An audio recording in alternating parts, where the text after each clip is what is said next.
بسم اللہ الرحمن الرحیم۔ آخرت کی فکر رکھنے والے لوگوں کا تذکرہ ہو رہا ہے،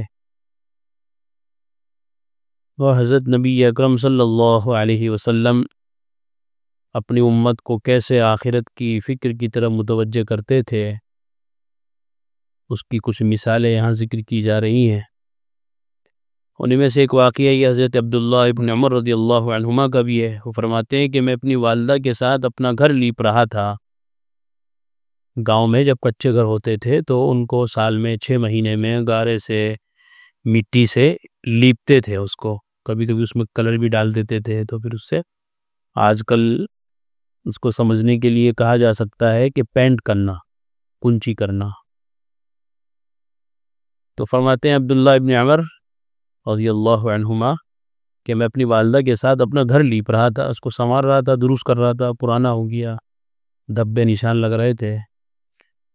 تو رسول اللہ صلی اللہ علیہ وسلم تشریف لے آئے، حضرت وہاں سے گزر رہے تھے، دیکھا کہ کیا کر رہے ہو؟ آپ نے فرمایا عبداللہ کیا کر رہے ہو؟ میں نے عرض کیا رسول اللہ یہ تھوڑا سا گھر درست کر رہے ہیں، میں نے کوئی خاص کام تو نہیں لگا رکھا ہے تعمیر کا، لیکن یہ ہے کہ ذرا گھر پرانا سا ہو گیا تھا، دھبے لگ گئے تھے بہت زیادہ، تو اس کو ذرا لیپ رہے ہیں، اس پر کنچی کر رہے ہیں، پینٹ کر رہے ہیں معمولی سا۔ آپ نے فرمایا موت اس سے بھی پہلے آ جانے والی ہے۔ یہ دیکھیے آپ صلی اللہ علیہ وسلم کیسے امت کو متوجہ کر رہے ہیں، کیسے ڈرا رہے ہیں، کیسے فکر پیدا کر رہے ہیں آخرت کی، موت کی، کہ تم گھر سنوارنے میں لگے ہوئے ہو، کچھ پتہ نہیں کہ اس کے سنورنے سے پہلے پہلے تمہاری موت آ جائے۔ تو لہٰذا اپنے ایمان کو سنوارو، اعمال کو سنوارو، آخرت کو سنوارو، قبر کو درست کرو اپنی۔ کہاں ان کاموں میں لگے ہوئے ہو؟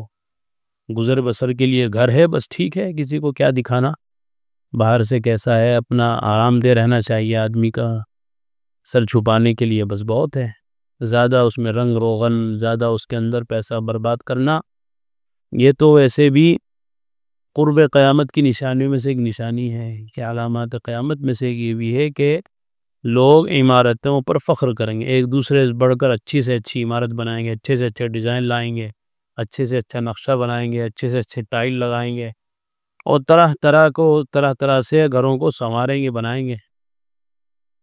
حالانکہ حضرت عبداللہ اپنی والدہ کے ساتھ کوئی بڑا تعمیری منصوبہ نہیں کر رہے تھے، بلکہ معمولی سے ایسے ہی لیپ رہے تھے، لیکن آپ صلی اللہ علیہ وسلم نے فرمایا کہ موت اس سے بھی پہلے آ جانے والی ہے۔ مطلب یہ ہے کہ اس کے سنورنے میں لگے ہوئے ہو، سنوارنے میں، اور موت سر پر کھڑی ہے، نہ معلوم کب آ جائے، گھر سنور بھی نہ سکے اور موت آ پہنچے۔ اس سے اچھا یہی ہے کہ اپنے عمل ہی سنوارنے میں انسان لگے۔ اتنی زندگی کا بھی بھروسہ نہیں جتنی دیر میں گھر درست کیا جا سکے، زندگی کا کیا بھروسہ؟ لہذا انسان کو چاہیے کہ وہ ان اعمال کی طرف متوجہ رہے کہ جو اعمال اس کو آخرت میں کام دینے والے ہیں، جس سے اس کی آخرت اچھی بننے والی ہے۔ دنیا کا کیا، دنیا تو گزر رہی ہے، گزر جاتی ہے، گزر جائے گی، ہر آدمی کی گزر رہی ہے۔ کچھ لوگ ایسے ہیں کہ جو نرم گرم بستروں پر گزارتے ہیں، کچھ لوگ ایسے ہیں جو ایسے ہی فٹ پاتھ پر رات گزار دیتے ہیں۔ گزر سب کی رہی ہے، لیکن آخرت اسی کی گزرے گی، اچھی، بہترین، پھر اس نے آخرت کے لیے اس دنیا میں کچھ نیک اعمال کیے ہوں گے، تو آخرت کے سنوارنے کی فکر کرنی چاہیے، دنیا کی نہیں۔ دنیا تو فانی ہے، ختم ہونے والی ہے۔ اور ایک واقعہ حضرت عبداللہ ابن عباس رضی اللہ عنہما کا، وہ فرماتے ہیں کہ رسول اللہ صلی اللہ علیہ وسلم پیشاب فرما کر جلدی سے تیمم فرما لیتے تھے۔ میں عرض کرتا یا رسول اللہ پانی تو آپ سے قریب ہے، تیمم کرنے میں آپ نے اتنی جلدی کیوں فرمائی؟ آپ جواب میں فرماتے مجھے کیا معلوم کہ ابھی ابھی کیا ہونے والا ہے، شاید میں پانی تک نہ پہنچ سکوں، لہذا پانی تک پہنچنے تک تیمم ہی کر لیا۔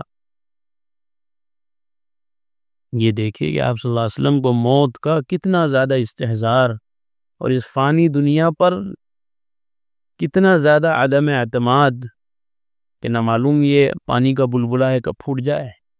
چھوٹے چھوٹے بچے ببل کھلاتے ہیں نا ببل گن سے، تو وہ بلبلے جو پھوٹتے ہیں کتنی دیر رہتے ہیں؟ سیکنڈ بھی نہیں رہتے ہیں، ایسے ہی پھوٹتے ہیں، موٹے موٹے ہو جاتے ہیں، پھر پھوٹ جاتے ہیں۔ بالکل یہی انسان کی زندگی ہے۔ اسی لیے کہتے بھی ہیں کہ آدمی بلبلہ ہے پانی کا، زیست کا اعتبار کیا، میر کا شعر ہے، زیست کہتے ہیں زندگی کو۔ زیست کا اعتبار کیا میر، آدمی بلبلا ہے پانی کا. بارش ہو رہی ہے، پانی پڑ رہا ہے سڑکوں پہ، بلبلے بنتے ہیں، پھوٹ جاتے ہیں، بنتے ہیں، پھوٹ جاتے ہیں.